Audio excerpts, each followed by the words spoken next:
Bəli, ötən 5 ildən artıq müddətdə Kəlbəcər yenidən qurulur, abadlaşır və öz doğma sakinlərinə qucaq açır. Salınan yeni yollar, həyata keçirilən infrastruktur layihələri, tikilən yeni yaşayış kompleksləri Kəlbəcərə yeni həyat verir.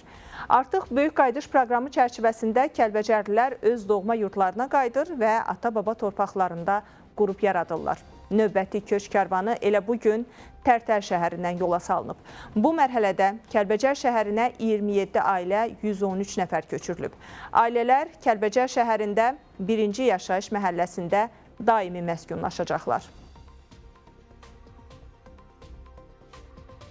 Kəlbəcərdən çıxanda mənim 17 yaşım var idi.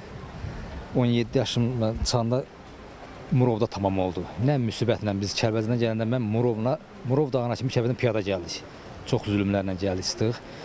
Bu günə şükür, Allah şəhidlərimizə rəhmət eləsin, qazilərimizə can sağlığı versin. O vaxtda da biz pis günlə çıxmışdıq, ağlaya-ağlaya. Bu günümüzdə şükür. Allah Taala'dan arzu eləyirəm ki, əmin-amanlıq olsun, sülh olsun. Qayıdırıq Kəlbəcərə, sevinə-sevinə. Balalarımız yarısın, şəhidimiz olmasın, müharibə olmasın, ölkəmiz əmin-amanlıqla yaşasın.